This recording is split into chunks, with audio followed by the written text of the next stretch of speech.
Hey everybody, and welcome back to another exciting episode of the VOD Squad. This is the show where we talk about streaming technology. This is episode 123 on 3/13/2019. I am Clyde, and today I am joined by Matthew Ross. Hello everybody. And Jimmy Trammell. Hello Clyde, how's it going? It is going okay. How are you? Yeah, can't complain. Doing all right for an old man. Yeah. It's been a lot of just trudging along mostly this week, except for a fun thing we did this weekend, which we might talk about later. We didn't do anything fun. What are you talking about? Okay, maybe we didn't do anything too much fun, but maybe I had a lot of you fun. did. Yeah, Spreadsheets. Spreadsheets. And apparently I'm frozen. Why did I freeze? Yeah, you are. Playing the part of Frozen Michael is Frozen Matt. Let's see. Only on Clyde's screen. There we go. There it is. Thank you. That handy dandy refresh button is nice. Mm-hmm. Well, rock on. We've got a lot of stuff to talk about, and we are actually starting late because we were too busy in the pre-show talking about other stuff, which is a nice reminder to those of you that if you're catching this after the fact, you may not see the pre-show. Show up Wednesday. Come early and listen to us ramble about stuff that doesn't matter. Sometimes it does. You never know. You got to come on it. Right. Sometimes you can find out secrets about us. All right. Well, Matt, where should we start? We're going to start with Nintendo. Nintendo has decided that they've had their little cardboard project called the Nintendo Labo Kit. Diamond Club hopes you have enjoyed this program. That's how I feel about Nintendo's cardboard thing. I'm out. Nintendo Labo is a kit. Is a system where you're able to take these cardboard cutouts, work very hard with your child to fold and put them together in order to create a cool interactive device that you can play with your child. And they have just announced a new version of the Labo kit that is a VR kit, which includes various little VR kits on there. There's apparently two different ways you can get it. There's a kit that includes everything in the package, and then there's two separate kits that have two halves of the big packages, from the animals to the on one side and the VR gun and the VR goggles on the other side. What's interesting about this is that it's like I've actually got Labo. We have it at our house. We've only put together the car part of the kit because that's the one we have, and there's a couple more vehicles we need to finish doing. But it's a kind of a cool little process. But the real question is here about the VR. Can the VR do a good enough job if your screen on your Nintendo Switch, the one that we're actually going to be using for the VR, is only 720p screen? It's close enough to your face. I don't think it matters. Yeah. Well, nowadays they're talking about ones that are like 4Ks to your eyes, so you don't get the screen door effect. Well, yeah. I mean, if I do the Google Daydream, my phone's 4K OLED screen, so, but it looks the same as my previous phone that was, not 4K. Yeah. So. It's a good question, and I'm wondering if how well it's going to work or how much the kids are even going to care. So, it's just wanted to let everybody know that there's this new VR kit coming from Nintendo, and so if you are one of those people who want to try and get into the VR and play with their kids with it, and this, stick your face into the back end of a cardboard bird so you can look at it. Yeah, you can put do your that. face in the bird's butt. Exactly. Yeah, That's I swear they had already done this. So this is news to me because I saw something else that I thought was this, but all right, rock on. All right. Disney's streaming service. They've been talking about it for a while, and it looks like it is still coming soon. But Well, more as we talked about a couple weeks ago, it's they announced it was late in the year, so we're thinking like October, November. Exactly. But they've announced today or recently that they are going to be putting all of their films up and available on the streaming service, effectively canceling what used to be known as the Disney Vault. That means you will be able to watch every single one of the movies on there that was normally hard to find if you wanted to try to get a movie that was not currently available. So, streaming service from Disney, including every one of their feature films and all their feature films of their likewise properties like the Star Wars universe and the Marvel universe. Is it good for the... I would say that makes it more compelling. Definitely. I mean, if you get access to the whole entire library, then yeah. I mean, that definitely makes it a more compelling service. I mean, it still depends on the price, right? I mean, you're not going to pay, I don't know, I couldn't see people paying $70 a month or something like that, some ridiculous amount like that for it. But you know, if it's a competitive price and all, and you get access to the whole entire library, yeah, I think it becomes a more compelling product. See, here's the thing about this, is that I think this is a mistake. I think they should continue doing the Vault thing because it's what brings people back to watch stuff because, you know, you get that feeling of, hey, I haven't seen that movie in years. I'd love to see that again. I know it sucks, and part of my brain is like going, what are you talking about? But it makes sense for them on a financial level. Worked with physical media because it created a false sense of urgency when they say, hey, this movie is out on VHS, but it will only be for sale for the next 6 months. Then people were, you know, like, oh, crap, I need to go buy it. But that doesn't really work with streaming because if they offer it for streaming on a limited basis, yeah, people are going to go stream it, but they don't get that revenue bump. You know? But they've mentioned, and Jimmy said, hey, I don't know if it's worth it if it's going to cost $70 a month, but they've mentioned they're actually going to try to go get be cheaper than Netflix is. So we're talking $10 a month for a streaming service that has everything, which means, quite frankly, hey, I don't need to have it at all until I need to watch it, and I will just rent it at once. I mean, I don't know. If this doesn't make a lot of financial sense for me, good on them. I'm happy to have it. But yeah, I'm not going to complain either way. Artificial scarcity works for a reason. I'm not the target demographic for this because I don't really care about most Disney properties. The stuff that I do care about, I already get. So, yeah. I mean, rock on. Good for them. Yeah, we'll see how it rolls out. So we can finally stop the madness. The madness will finally stop on March 25th. The madness that we've been hearing about for years. That, you know, eventually, someday. March Madness? Like the NCAA basketball thing? I thought that story was like towards the end. Yeah, no, that's a different March Madness. No, this is the madness of the story that has been, what, I don't know how many years we've been hearing this story. Apple coming out with their streaming service. I think it's just a year and a half. I think it's just a year and a half. Or at least we'll know more. 2011, I think, was the first time they said something about that. I don't think they said anything then. We will hear Apple TV. finally heal what happens. Well, Apple TV came out in 20. No, I'm not talking in 2008 is when. I'm not talking about the device. I'm talking about their Apple TV service. We will finally hear what's happening with the Apple TV service this March 25th, which will be the time that they announce it's showtime. They are going to be showing exactly how they're going to make it all work. We still don't know how. You're going to have an Apple product to view it, what the costs are going to be, what's going to be available with the service.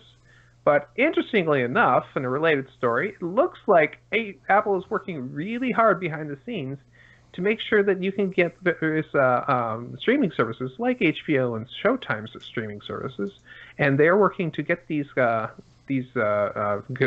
secured before this March 25th deadline, because they can announce with it at the same time. This one confuses me. Are they just trying to get the HBO and Showtime streaming services to be available like they are everywhere else? Or are they trying to get like the live channel of HBO and Showtime? Excellent question. Well, I would say, I don't know, maybe, perhaps. Well, I mean, and I don't know. I'm But I mean, questioning. it was Apple that was first. I mean, HBO offered outside of cable television. It was the Apple TV platform that HBO first came to. Yeah. No, what I'm questioning is the way this Engadget story is written. It says Apple reportedly racing to get HBO and Showtime on its streaming service. And Racing I'm questioning to get it in the before racing. the event. Before the event. But that's my point, because if they're just trying to get the streaming version that's already available everywhere, they shouldn't take much effort to get it. So why are they racing? That's why I was confused as to what is this insinuating? Are they, because none of the over-the-top services have the live HBO and Showtime channels, as far as I know. Yeah, so that's why I'm wondering if they're trying to do that, or are they just trying to get it like Amazon has it, where Hulu has it, where you can just say, pay us and we'll give you the streaming version. It's an add-on. Okay, right, then yeah. I don't get why they're racing. Well, because Apple always makes their deals more complicated so they can get the best bang for their buck as far as what's going on. It's like the thing that it's already been ironed out by like 20 other people. Doesn't matter, it's Apple. And because it's Apple, no. You can already do that right now, and they have been for a very long time. That's my point. Right? That's my point. I mean, they should already. They already have this in place. And I agree with Clyde in that. Okay, so what's going to be different about it than what it already is, right? So, maybe there's going to be something different about it. I don't know. Maybe there's a bundle package there, with that, perhaps. I don't know. Or maybe it's live, TV, as Clyde So you can mark this down on your calendar, because this is the first time I'm actually interested in what comes out of the actual Apple announcement, because I want clarification. Why is it a big deal? Also, we know that Apple's been getting all these shows ready for their own streaming service. Mm-hmm. Because they're adding these things on, does this mean you'll also be able to get other streaming channels through the streaming service? We don't know. This all makes things very confusing. We will wait and see what that is. Yeah, well, I mean, they get their own content that they're making, right? And they've been putting that together for a while, right? And I mean, they've got some big names out there: Reese Witherspoon, Oprah, and a lot of others. I think J.J. Abrams is doing a science fiction series, that kind of thing. So, I mean, I don't know, if they're racing, as Engadget is putting it, to get HBO and Showtime and that kind of thing along with it, then I don't know. I guess maybe that speaks to some sort of bundle package that they're probably trying to put together, I guess. Right, but that's just a guess on my part. Well, I mean, ultimately, we'll have to wait till the 25th to find out, right? But I'm sure we can rely on our Apple correspondent to tune in to that announcement and then bring us the stuff that we actually need to know about. And yes, Jimmy, I'm talking about you. I know you are. And you know what? I'm actually traveling during the time that's going to air. Okay. We will have no news from the Apple press conference. But I'll watch it. They usually have it up to stream, after the event. And so probably that night. I figured you'd watch it at some point. That's a Monday, right? So probably that Monday night at the hotel, I'll watch it from there. Alrighty. Well. So there was a story of a nice special you could do previously we talked about, where you could get Hulu's ad-supported version of their TV service for a very small $3 a month if you got Spotify Premium. Well, there's now a special going on where if you get Spotify Premium, you can get that ad-supported version for free. It's a temporary little limited time offer. So if you really want to get in there, you can go ahead and sign up for Spotify Premium, and you will get access to the lowest end tier of Hulu, the one with ads, and only for one user, for $0 above that. So in that case, if you don't mind having ads in your TV shows, you can just pay for ad-free in your music. And it is worth noting that if you are currently taking advantage of the existing deal at $12.99, you don't have to do anything. They will just automatically drop you down to the new $9.99 tier. So while, as we talked about this previously, it doesn't work for me because I pay for the premium. I've got the family plan, right? But I pay for ad-free Hulu. And this doesn't work with that. So it's like, all right. And no, free isn't enough to get me to go back to the ad version of Hulu. So, yeah, that's the thing. Once you go ad free, you never want to go back. Hard to go back. Yeah. All right. That's okay. Well, your smart TV will be taking care of that for you, because in the future, smart TVs will be displaying targeted ads for you, and that is a spam caller. We're gonna go ahead. Screen this call, please. Thank you. So the smart TVs are going to be being able to learn information about about the shows you're watching, and then basing on your profile, be able to provide you with specific ads based on to you directly and to your streaming services. Means things like Disney, Comcast, NBC, Universal, and they will be getting additional information about your viewing habits in order to give you specific ads targeted at you straight through the smart TV. Isn't this great? If only I needed more reason to just have a dumb monitor to display my no, I'm not interested in this. It's coming. It's like the smart TV companies, they want to be more like Facebook. The thing that is driving people away from Facebook. No. Yeah. So the question is, do you think they're going to have a TV that's for sale that this is this TV's price was brought down because it comes with ads? So like the Amazon model. Yeah. So like with the Kindle, where you can buy the Kindle for $200, or you can get it for $80 if you let them make advertisements. I don't know. It wouldn't be compelling for me. And also, if I'm buying that TV, I'm not going to be using the smart built-in anything anyway. So, I mean, it could be compelling if you save like $200 on the TV and then never use anything but one of the HDMI inputs. Yeah, it could be a good deal. So, but they have to know that, or have taken that into consideration. Right. And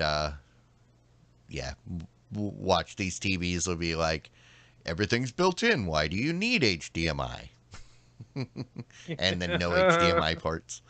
But no, I don't know.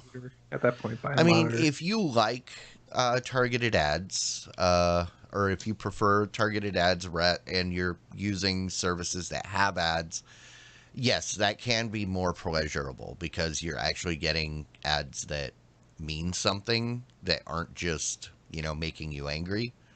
But I specifically pay for services to not have ads. Yeah. So I don't see any benefit in this. Yeah, me as well. I would give them more money if they were to have a smart television that would block ads. Right? I would pay more money for that. Right? Just television with U-block origin. Come on. Then you just have blank space. I know. This TV is broken. I don't know what's going on. Every like 12 minutes, there's like 5 minutes of nothing on the screen. Help. Oh, the best part, the worst would be if the ads are built into the TV. So when you turn on the TV, it makes you watch an ad before you can get to whatever you're trying to do. Oh, that should be a Black Mirror episode. Okay, well, briefly, let me just say that ads are good for specific things and for specific, very low cost, very free things that couldn't get money any other way. So I do like ads when they're appropriately used. This does not sound like the appropriate use of ads. No, I mean, okay, and it depends. They don't really specify what. They just say partners, name off a bunch of names that you recognize. Now, let's say the Roku channel. The Roku channel is free. It's on multiple platforms. It's ad supported. So, I mean, something like this makes sense that if you're watching this, you're going to see ads. It's better for the advertiser and also better for you if you're actually seeing ads that mean something to you. Right. Rather than me seeing the same Apple ad over and over and over. It's a waste of money from Apple's standpoint because now I'm less likely because now I'm angry that I saw the same ad 5 times in a row for a product I wasn't interested in the first place. Right. It's from Apple's perspective, that's not a good, that's not good investment. Good experience for you. And it's a bad experience for me, but. I don't know, color me crazy here, but in today's world with the technology we have nowadays, rather than sitting there trying to make me watch an ad while I'm watching an entertaining show, right? Because I want my attention toward the show. Why not, try to show me ads when I'm like on Amazon, shopping for something, right? Wouldn't that be the more appropriate time to show an ad? But you're not shopping on Amazon on your TV is the point. No, and this is talking about free content that's ad supported. Right. So I mean, you would never experience this if you don't use something. That's why I use the Roku channel as an example because it's free content. They have cool stuff that you want to watch, or Crackle, or Pluto TV, or something like that. They would be able to tie into your TV and get actual metrics about you so that they can show you they're going to show you ads because that's their model. At least they can show you targeted ads. But a lot of times I don't like targeted ads because it kind of feels creepy. Well, I've actually, it's not the fact that the targeted ads feels creepy to me. That's not the problem. If I were Jimmy and I was an Apple guy, if I didn't see a stupid a Google ad every single time they come up with a new ad space, that would be nice, and vice versa would be true too. If it was like, well, I'm never going to buy an Apple phone, why would I want to see that? See once because they paid to put it on to be competition for my mind share, but otherwise don't play it every single ad break. Yeah, I'd be fine with that too. Just modify modify it so most of the things that are kind of aimed at me because maybe I'll buy it versus not. That's what I want. Mm-hmm. Netflix is going to continue doing their interactive shows because the shows Bandersnatch and some of their other children's programs that allow interactive choices while you're doing the show were enough of a success that they want to feel like that they want to keep up with it. Looks like over the next 2 years they are going to, quote, double down on the format and see if they can increase their viewage with it because it was popular enough. I'm kind of cringing a little bit just because, yes, it was popular. I think it was popular because it was a niche thing. It was novel. Doing another one isn't a bad idea, but if you flood the market with it, I think it might get old fast. It all depends. Again, this all depends. That's why I said might. If you create, if they just do a dump of like 20 of these, yeah, maybe not. If they put one out, like a new one out, like every 6 months, and then there's a little bit of time to let it sit and then build anticipation. So, I mean, there is a way this could work. There is a way that this couldn't or could be bad. So I'm interested. The key word that worries me is the double down. That where they say, "Hey, this worked. Let's go into high speed and do a whole bunch of this," and that may not be the right idea. But I don't know. Yeah. In my opinion, I've only seen a couple of bits of this, and I feel like they still haven't mastered the format. I still feel like Bandersnatch is a decent step in the right direction, where what your choices do kind of matter, but they don't really matter in the end because eventually you end up with the same movie anyway. And I'm okay with that kind of movie. In fact, I really want to make somebody to make that kind of movie where instead of you choosing the choices, you're choosing which story to follow that ends up being the same story at the end, just with a different point of view. That's totally good, and that somebody needs to be more experimental and do more interesting things with the idea of what choices you as the viewer can do and choose what they do. And but it feels like Bandersnatch, basically you could choose the wrong choice and they say, sorry, you screwed up, and you have to go back and keep on continuing with what is actually the story. And also apparently the absolutely ridiculous long wait you have to wait between your choices, because you would put your cursor over the one and then you have to wait for the counter to count down to actually have that choice be taken. Apparently, both of those little things like that can make a big difference for this whole experience. And I bet you if they figure it out, it'll be pretty good. Yeah. I still haven't watched Bandersnatch, and I probably never will. Just because, it requires you to not only pay attention, but actively participate. And I don't have time for that. When TV's on, I'm doing other stuff. It's got part of my attention, and which is one of the main reasons I don't watch a lot of movies, because that's a 2-hour commitment. I'll give you my attention for a half hour here and there, but asking for a full 2 hours and then making me do work on top of it, I'm probably never going to get around to it. I don't know. To me, this type of movie, I don't know why, but I just keep, going back to the Matrix, right? So, choose the blue pill or the red pill, right? And if you choose the wrong one, then the movie ends right over. There, right? Exactly. Yeah. See, that would be my favorite version of the Matrix, where he chooses the red pill that makes him forget that he ever had that conversation. Was it the red one? Yep. The red one was forget and go back. Yeah, I would tell him to take the red pill every single time. Right. End this movie now. Done. I don't want to watch this movie. Problem solved. Follow the white rabbit. So, you get all the way to the end, and after all of those movies, they all went back into the Matrix anyway. It's just a new version. What was the point? I will explain. We can discuss it in the show if you want, but no. Speaking of science fiction shows, hey, Paramount has got a new movie coming up. It's a new sci-fi flick, and it's called Gemini Man, starring Will Smith. But the interesting thing that they're doing is it's Ang Lee's the director of the movie, and he wants the movie to have the theaters show this movie at 120 frames per second. This will be a huge change to the kind of movie that you would see normally in the theaters. I think it's 24 frames per second by default. 30.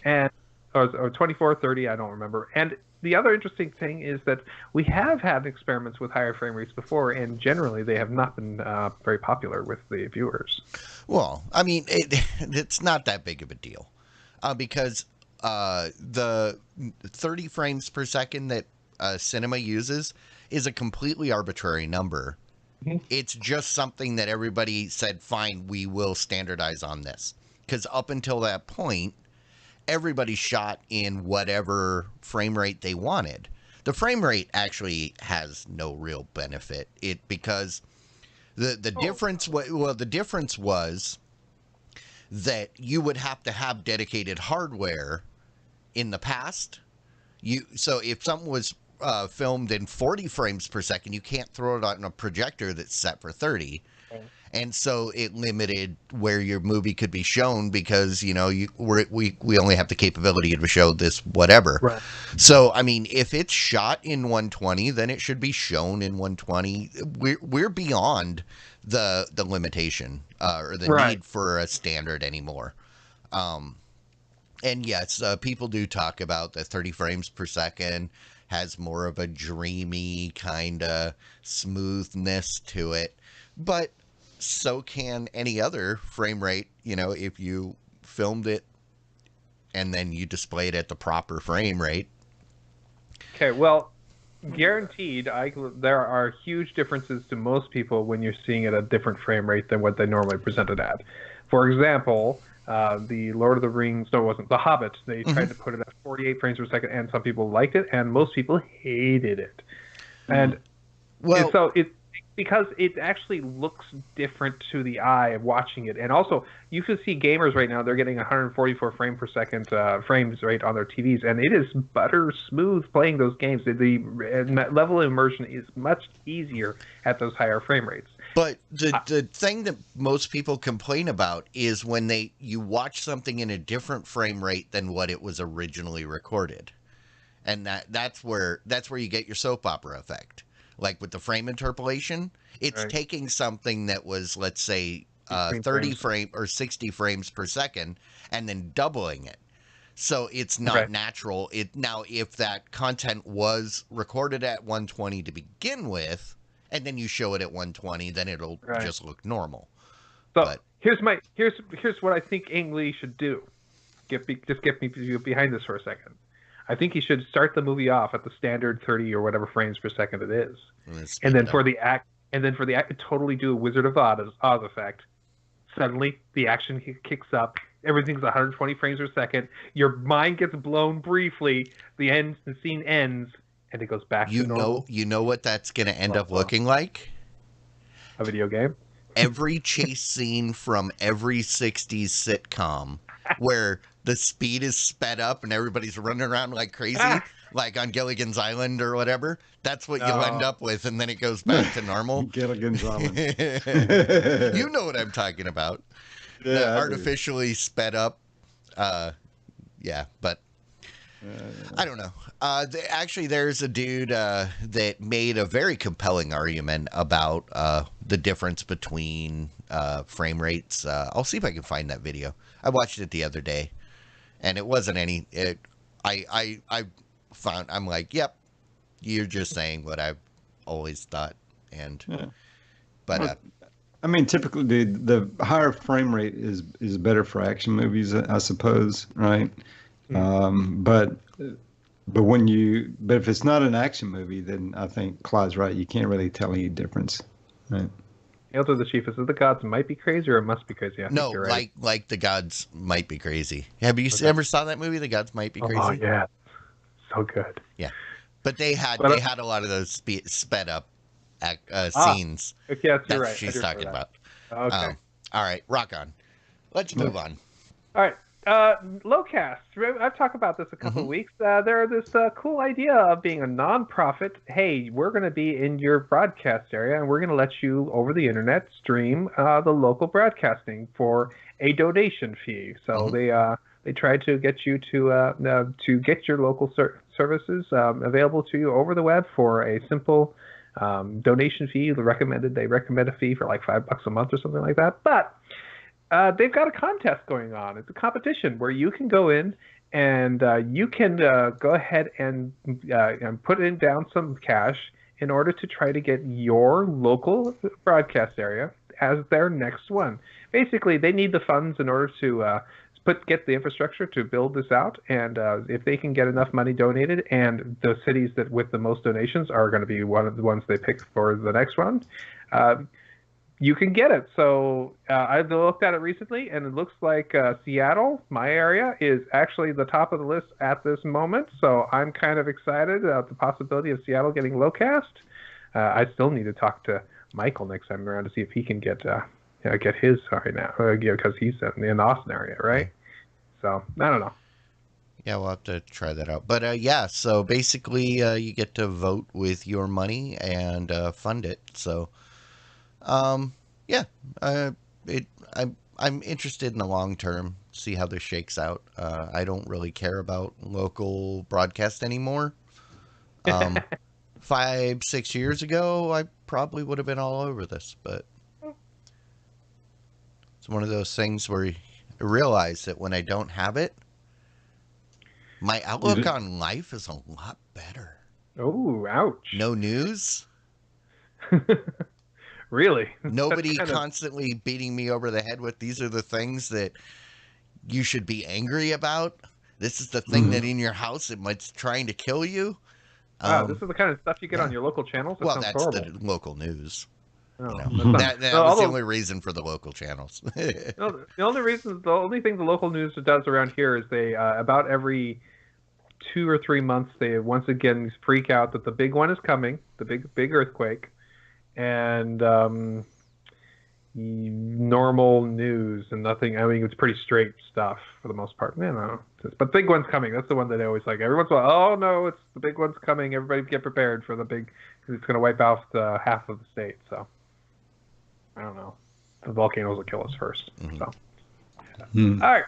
Disney plans is working on really hard to get their purchase of Fox. It looks that they are finally going to have their approval and be done with the purchase of Fox on March 20th. Wow, that's excellent news for finally being able to stop saying when Disney buys Fox with almost every other story we have to do on this. And I thought they had already closed the deal. Not closed yet. It'll okay. Be close. I mean, it was approved and everything.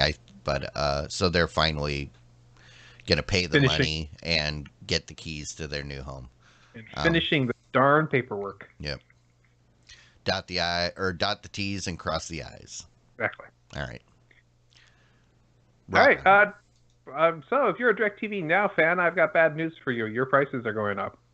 DirecTV Now has just announced that they've got some new plans coming out, including which basically whatever plan you had before, you are being upgraded to new plans from a base package that starts about what is it, $50 a month now for the lowest plan.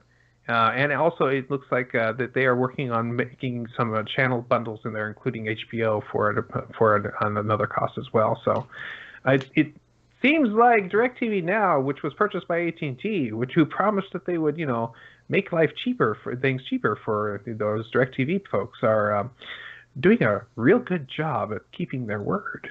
Well, they have been, and I mean, even if it's been 2 years, if they bump it up $10. After 2 years, that's one of the most expensive plans out there. Yeah, but so I am grandfathered in. Lucky. So I mean, because they don't offer my plan anymore, but I still get it. They did mention in here though that if you already have HBO for through the free HBO thing or whatever, you can keep it for $5. So it's not necessarily bad news for everybody, but yeah, plans change, and if you don't like it, you don't have to subscribe. That's right. I agree with that statement. All right, that's the one we're currently on. Apple is doing some pretty cool stuff with the AirPlay 2 support. Ever since they opened it up, they've been allowing various TVs and other devices to be able to take their AirPlay 2 support and add it to their devices. And it looks like they're working with Roku to make sure that AirPlay 2 support is working on that device as well. Yay! Yeah, it was just a matter of time. Yeah, this is exactly what Google should have done with the stinking Chromecast support. They did allow other people to do it. They did allow people to, make their own support for it, but they don't allow me to mirror my computer desktop very easily to any device or to create my own server with any device. And so, I can't do a Chromecast to a Roku. And they should have had this as an open standard a while ago. So, I don't know. It just seems like, yeah, I'm happy Apple's doing this. I'm sad that you have to use an Apple device to get this, but that's good for them. So. Well, it also includes the Roku TVs, smart TVs Yeah. as well. Yeah, So yeah. it's going It's just to Roku. those guys as well. We're talking, yeah, and it's worth noting that anytime we mention Roku, it's a unified platform, not specific hardware. So, which is one of the things I love about Roku, is the fact that it's Roku is just a platform. It's available on multiple different implementations, and it's not one size fits all. It's all sizes should work. So, yeah, rock on. If you're an Apple fan and a Roku fan, your life's getting better. Yeah, and if you're also an Apple fan and an Amazon Fire TV fan, you also will like the fact that you can now stream your Apple Music on your Amazon Fire TV. I almost called it Apple Fire TV. Too many A names. An Apple Fire. I bet that thing smells good. Ooh, that smells good. Apple Fires, yeah. No, this is good. David, this is actually something that they promised like a year ago, that they were going to work with Amazon to get their stuff with them. So it looks like they're now working with almost all the Amazon devices. They're going to be working with all the Google devices. It seems like Apple's actually sharing, which is so unlike them. I almost like that. Yeah, well, I mean, that's the thing. You know, Apple's getting big time about their services now, right? So that's the reason why they're really getting serious about the services. And you can't have your services all on your own platform, and they learned that back in iTunes and Windows. So right. Yeah.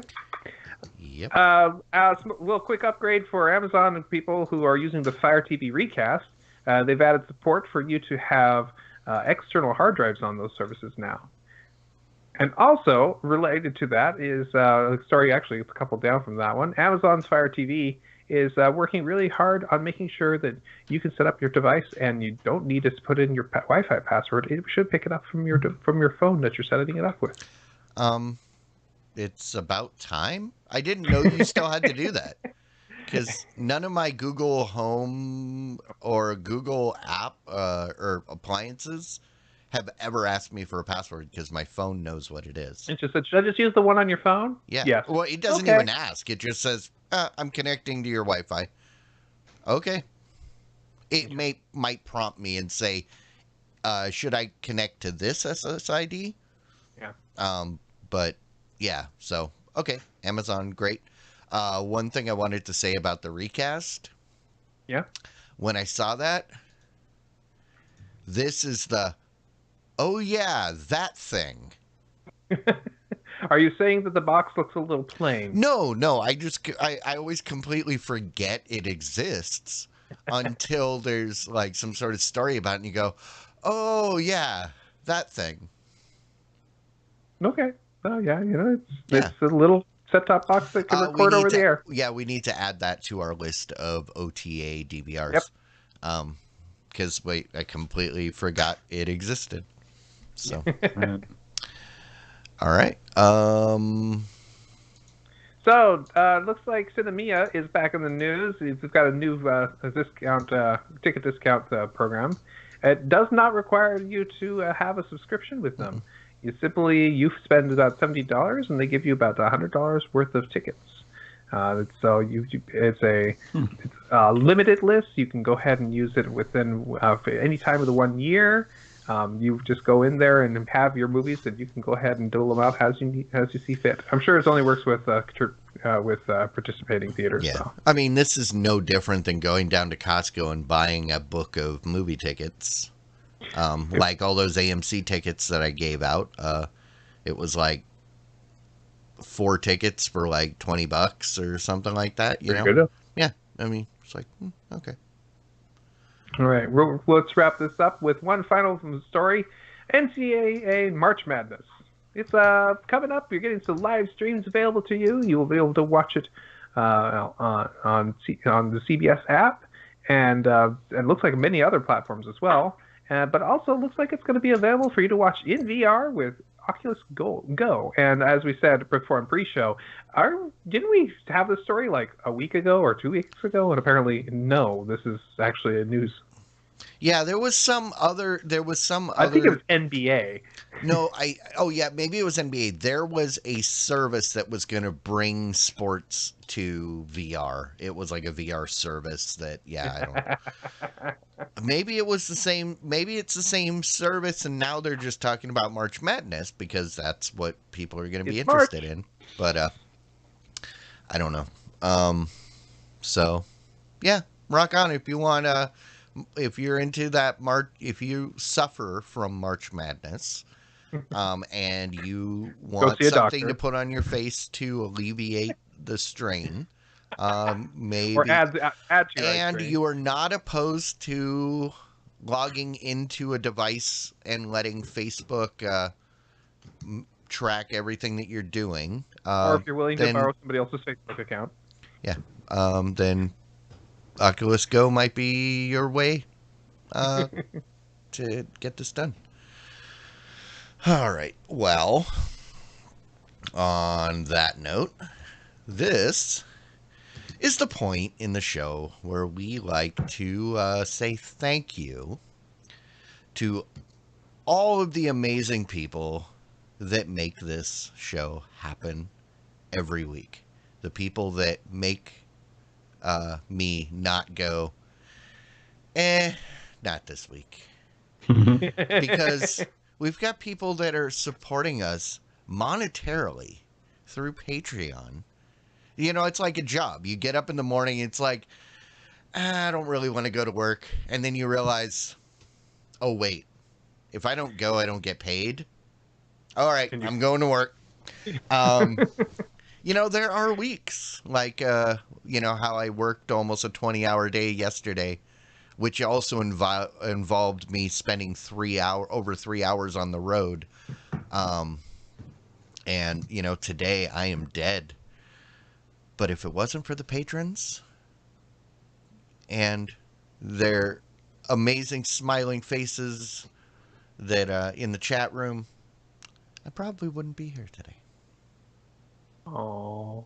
So yeah, if you are one of the people that finds value in this hot mess we call the VOD Squad, head on over to Patreon. You know, every little bit helps.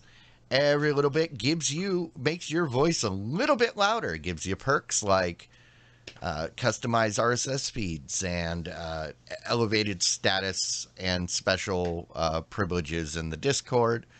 You know, and the general us being more. And then I mean, absolutely, just right. You know, just the fact that you're our boss and can practically tell us anything you want us to do, and we'll do it. Almost to the best of our ability. Almost. We still won't do the show naked. No, I think they were putting money to not do the show naked. No, somebody was. That's what yeah. Okay. No, I think the rest of them were like, no. They'd pull their funding. So, yeah. So to all the patrons out there, thank you so much. We appreciate you, and look forward to hearing what other demands you will make in the coming days. All right, guys. So we are back to the point where we get to talk about a movie draft. Yes! Thank you! I'm so excited. So we had the movie draft this weekend. Oh boy, was that a mess. It was. It was quite the mess.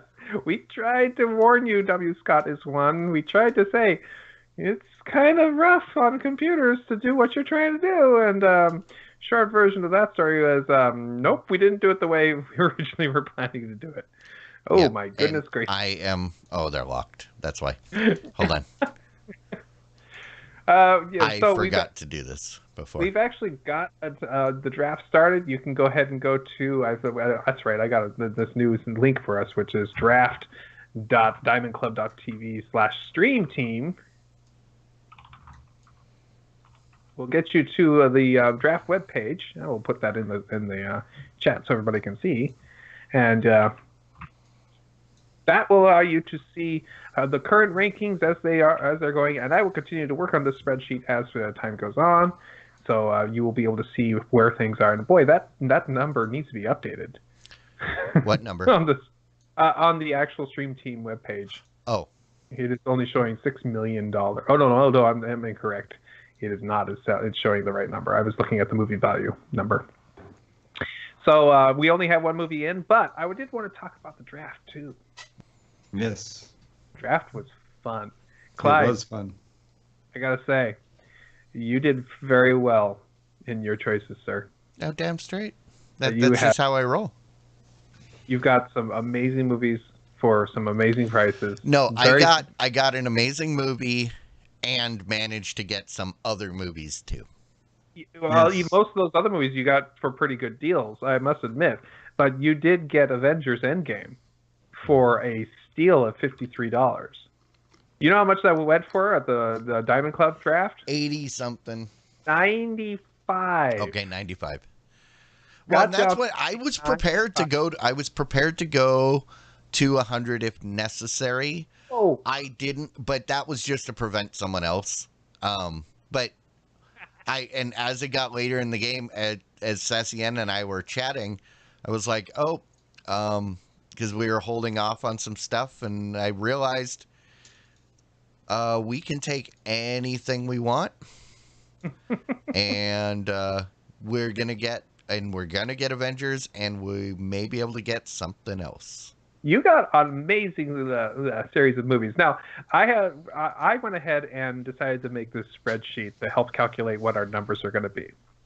It did a lot of weird things to try to guess how much money we should put down on it. But basically, it looked at the number of movies we had, and divided by the number of game dollars that were going to be spent based on the number of players in each number of teams and how much money each team had.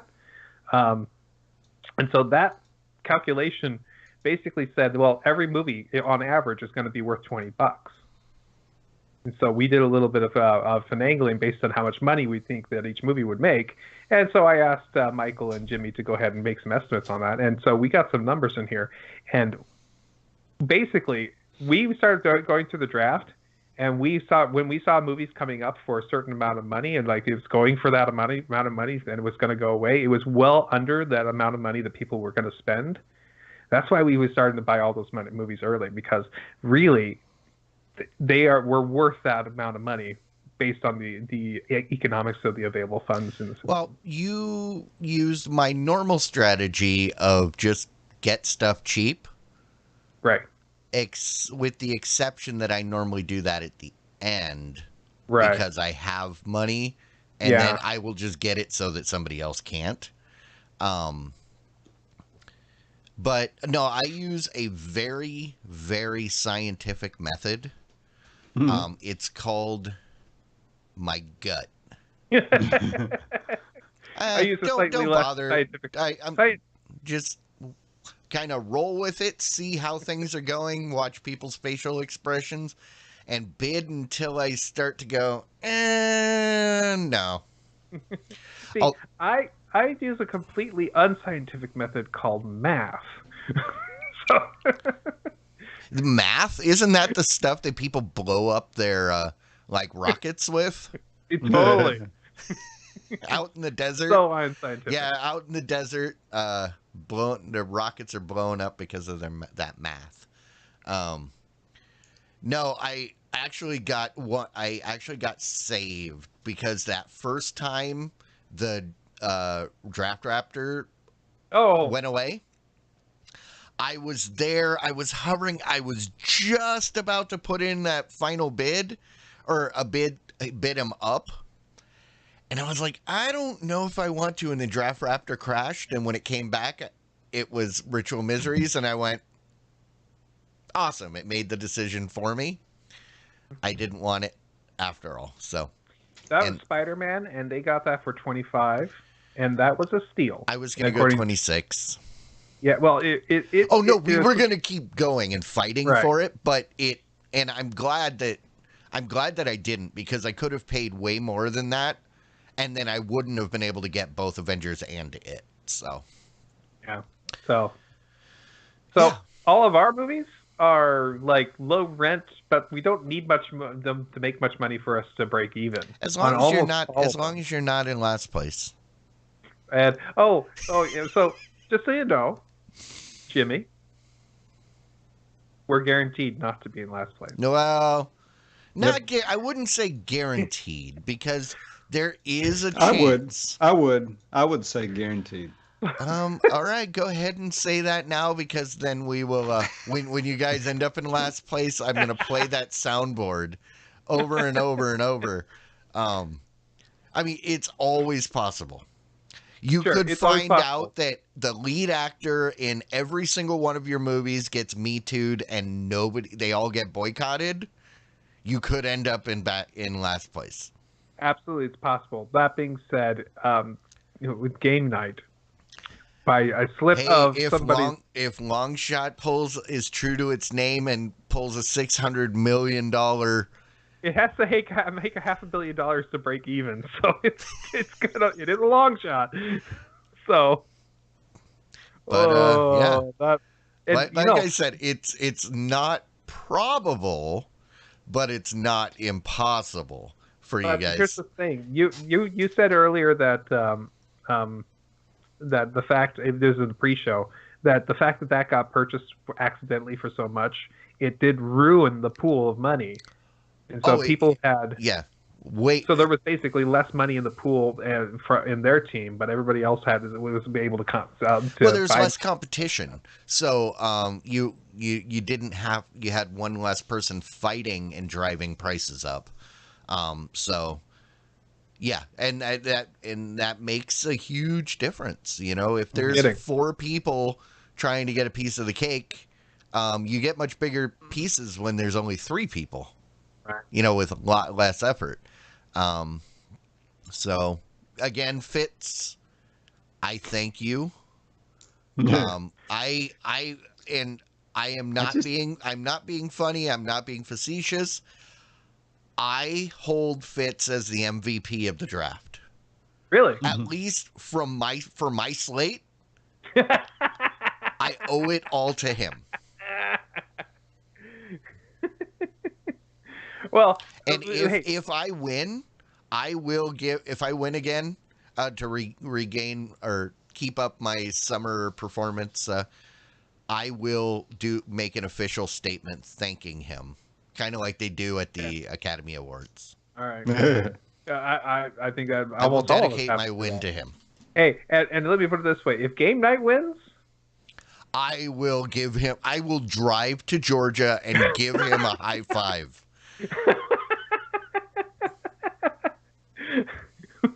Oh, last one we were all making fun of Green Book, and Fitz was just saying that movie it was going to make the best picture. None of us knew he would be right. Oh, I didn't doubt that it might make Best Picture, but I knew it wouldn't make any money. That was the thing. It won't make any money. I mean, yeah.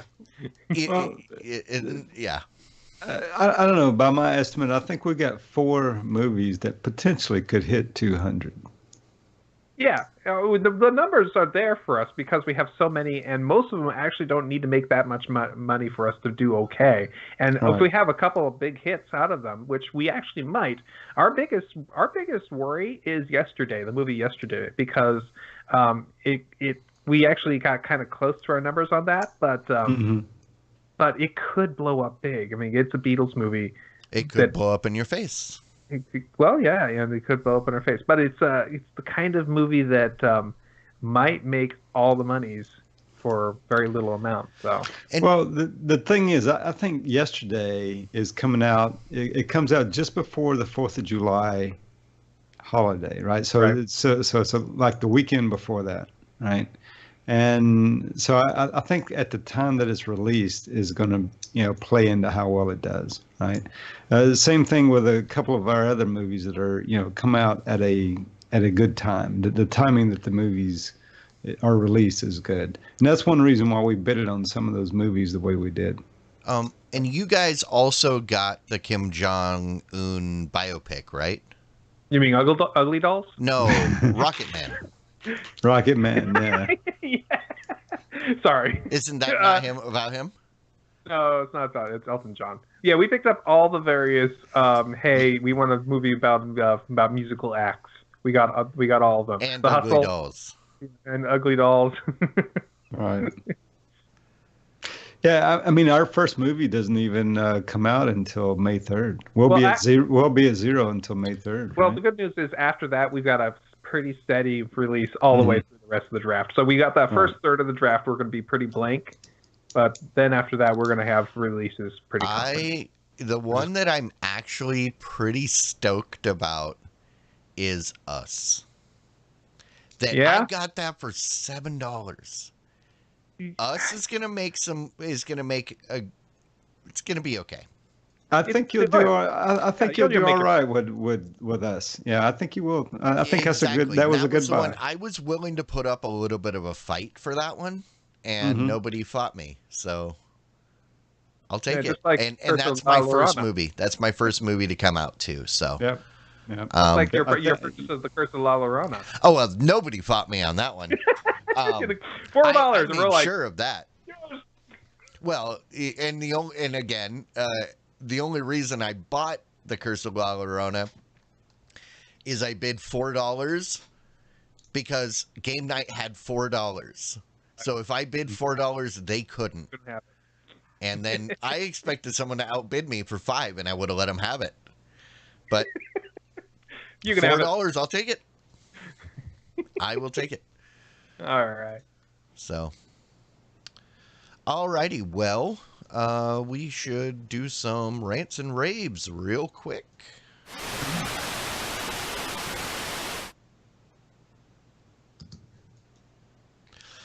All right. What you guys got? Notification. Mostly my rant and rave this week was everything to do with the draft. I want to thank everybody for having it happen again this year. I understand we got some more teams that are interested in doing drafts this year and doing maybe we'll this will become more popular in the future. I think this is cool. I want to participate. I want to see what we can do to make this easier on people to do. So yeah, this is awesome. I love this. This is lots of fun. Yay draft. That's my feeling. All right. And for me, so I hadn't had a lot of time to watch a lot of shows, over the last week since we had the show last week. Yep. But there was one that I started watching, right? And it's on Netflix. There's a show called Losers. Oh. Right?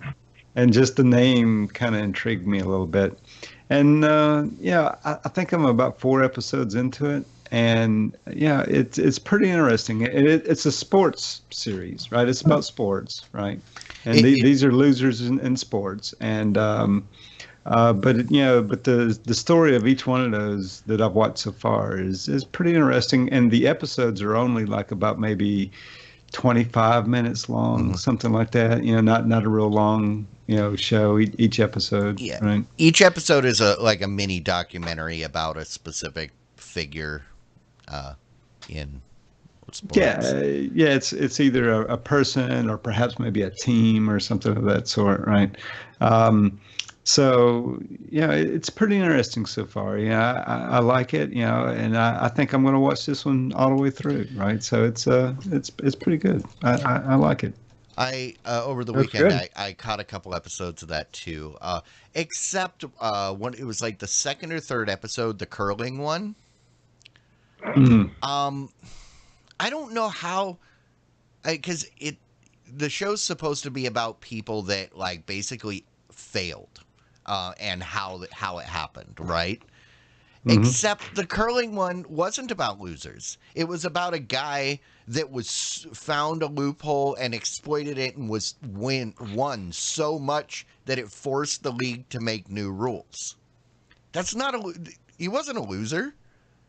So I don't get why he was even on that episode. I'm reading the synopsis, and apparently his first he had a horrible loss in 1985, and then he changed how he played the game to made it so they had to change the rules. He lost one that game. That additional loss. He lost one game. Everything. Yeah, no, and that it was like, okay, that that's like every winner has like one loss. You know? Well, yeah, only losers lose. Jeez. Yeah. So the other thing, and the reason I started watching that was because I found there was a new series on Netflix that totally grabbed my attention, and I burned through it. It was called F1 Drive to Survive. Mm. If you know anything, F1 Formula. yeah, the I Formula saw One. that one, but I haven't watched that yet. Oh, it was good. It was basically, if you're interested in Formula One, I mean, just casually interested in racing, but you don't have the interest to actually sit down and watch all of the races, it essentially gives you all of last season from the point of view of the different teams. And you get to see the drama that goes on, because F1 is like, very much a cult of personality, people clashing kind of place. So you get to see the backbiting and the fighting between the different teams. And there was a couple points that I was like, I yelled at my TV like, seriously, what are you doing? There's a dude where there was a point where there's a dude's up for it. One of the drivers is up for his contract, and they're talking about, what are you going to do to keep him? And he kept complaining about the engines. The engines in their car were terrible this year. The engines, well, they get their engines from another. They're not a car company, so they get their engines from someplace else. And so to make him happy, they say, screw it. Their deal is up with that engine maker. They're going to somebody else. So what does he do?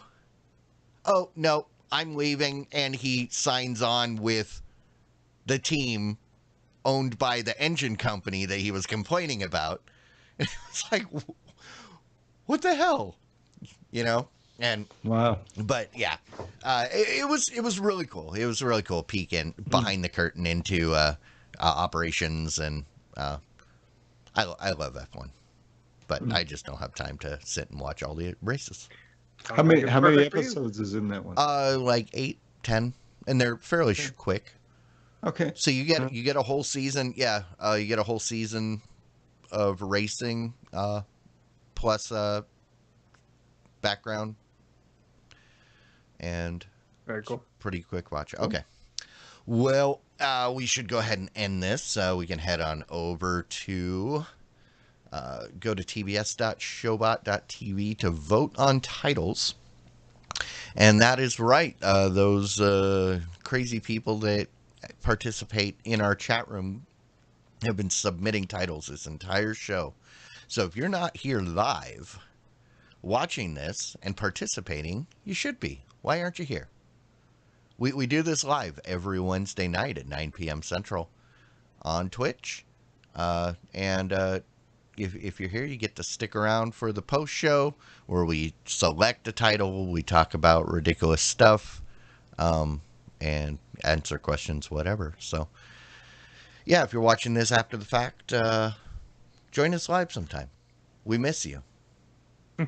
Absolutely. All right, guys. We'll go ahead and wrap this up. It looks like Jay says he's going to start the movie drafts. Minutes are going to start on Sunday. So next week we should have the things that everybody, the only reason people really tune in anyway is to hear Big Boys Jay tell us where we're at with the movie draft, right?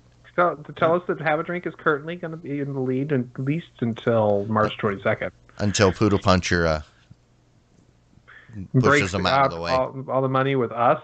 Yeah, we'll see about that. Hey, it's a Jordan Peele joint. But all right.